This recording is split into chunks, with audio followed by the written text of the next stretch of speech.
Hey guys, this is a very impromptu live.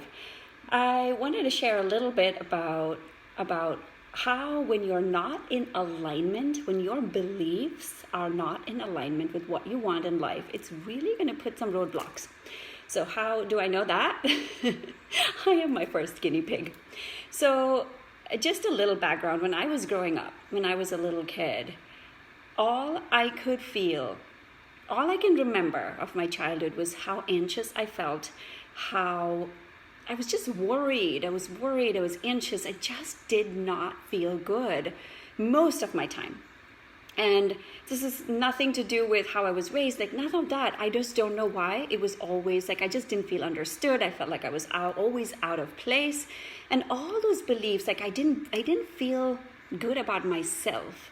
So, there's a reason why I became a therapist. It was mostly to work on my own self. And I have done a lot of work on myself, but what I'm most aware of right now is how my beliefs start to play a huge role in what I want in life, and how these beliefs and how these negative self-talk, it's almost like a constant chatter in the background. And if I don't pay attention to that, it starts to interfere in how I'm being in the world. Now, does any of this resonate for you? Are you in a place right now where you feel like no matter what you put in, you're not getting the results that you want? And if that's you, please put in the comments, or if it's too public, then write to me separately. But I want to know, because I feel like there's something happening in the collective at this point where it feels like there's a lot of movement, there's a lot of awareness, there's a lot of unrest, there's a lot of things that kind of coming to the surface only to be released. It is time for it to be released, which is why it's brewing to the surface, okay? And if you can use this as an opportunity to go deeper, to really to see this as a blessing rather than a curse, it's really going to propel you forward.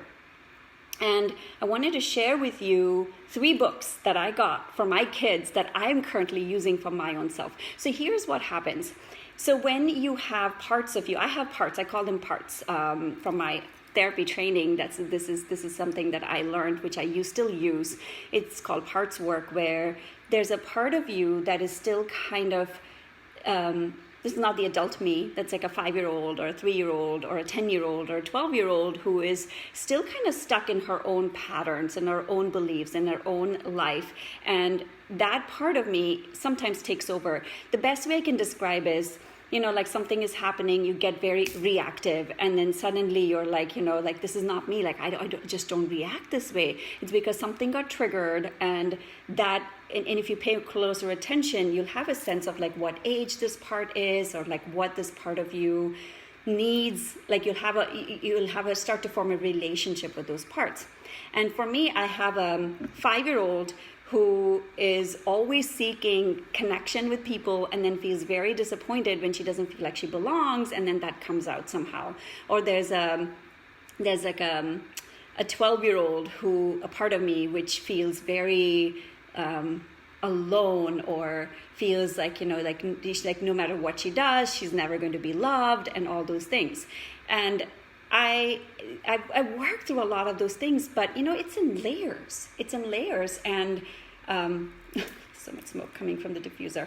So it's in layers, and sometimes the layers keep coming to the surface. And if any of this, again, like if it is resonating for you, please put it in the comments. Or if you're like, what the heck are you talking, woman? Please put down the comments too, because I want to know where you are. Like, if any of my messaging is resonating for you or not. Hi, Maria. So good to see you.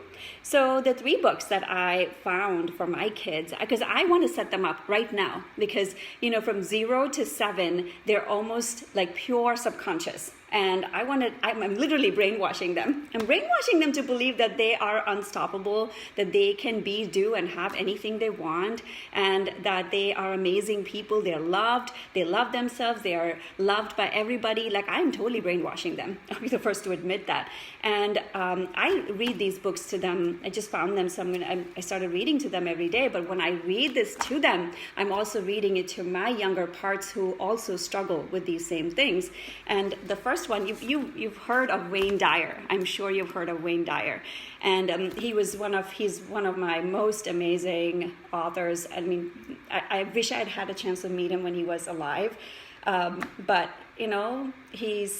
I love his books. I love his teachings. And he wrote a children's book called Unstoppable Me.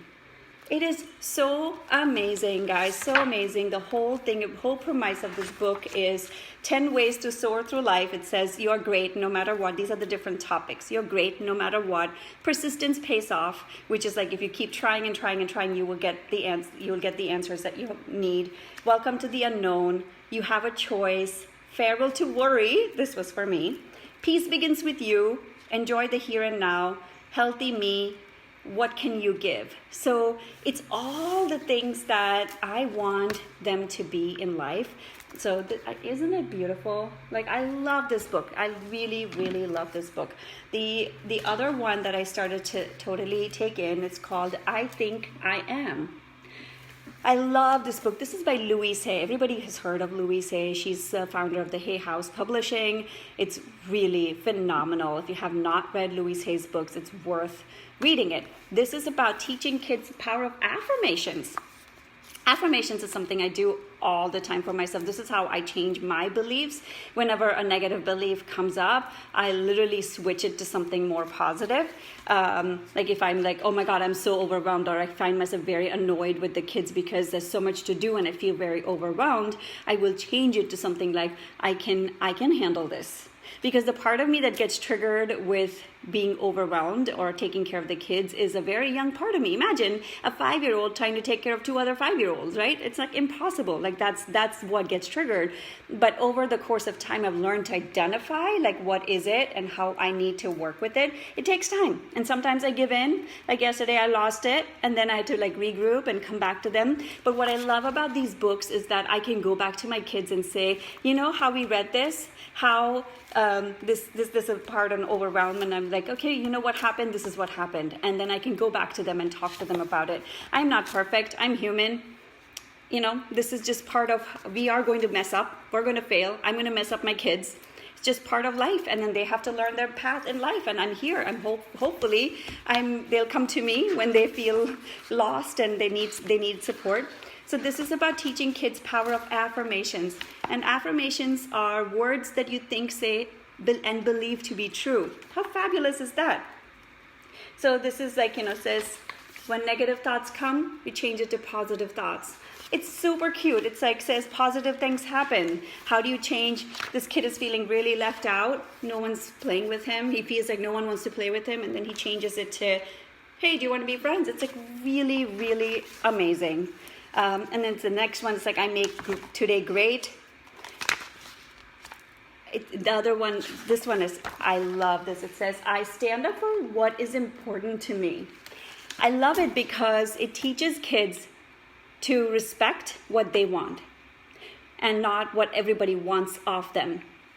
I was listening to a podcast where he was saying how, when you go to school, you have to ask permission to the teacher to go to the bathroom. I mean, just imagine, like, this is what we're teaching our kids. You need to ask permission to go to the bathroom, to go for a bodily function that no one needs permission. But what that's setting them up for being is asking permission for being who they are. And I don't want that. And so this book, this one is about stand up for what he wants. And this one is like, he wants to go to this one, but his friends are going here and he doesn't want to do that. And so he's like standing up for what he wants. This is really helpful for Anish because he loves being, he wants to be with his peers all the time. He wants to feel loved. I mean, which kid doesn't, right? And so he will do things when he doesn't want to do it.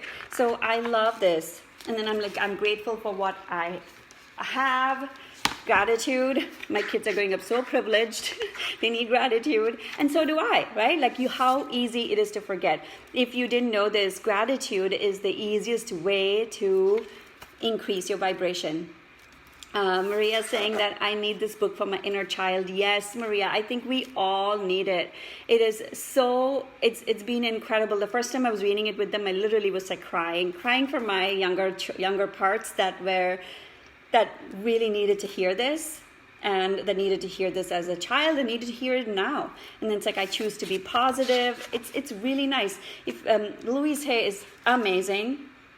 I see the best in everyone. I see the best in everyone. I love it. Okay, this is going to be longer than what I expected. The last one is super cute. It's just a cute book. It just says Moody Cow Meditates. Moody Cow Meditates is all about Peter the cow, who is grumpy, and how he learns to work with his anger. I think I got this book for myself. So one of the ways my overwhelm and my anxiety comes up is kind of feeling short-tempered, or feeling annoyed very quickly. I get triggered very quickly. It's my Aries fiery energy, and I have learned to work with that, because the damage that can come from fire is pretty strong, and so I've learned to work with it. But time and time again, it just slips back to old patterns, especially with my family. That's where mostly it comes out. And so this book is like really nice. This is one of the reasons I meditate every day. Meditation is the key to feeling more grounded. And this is a really cool book. So if he does like this, he has a jar. It's an anger jar. So it's really cute. It's really nice. Oh, Maria, I didn't know that. Maria's saying she's also an Aries, the fiery, go-getters, want to do everything, but also it can be very destructive at times with all the fire. Oh, yeah, this is why I have the diffuser going all the time. I put on oils, I am meditating, I take Epsom salt baths. I'm doing so much for self-care, because if I don't do that, I'm not in a good place. So if you have any questions, if any of this resonated, talk to me. If it didn't, you're like, what the heck are you talking? Tell me that too, because I want to know. I want to know what works and what is, if you have, happy to answer, happy to be of service. All right, guys, I will talk to you soon. Take care. Bye.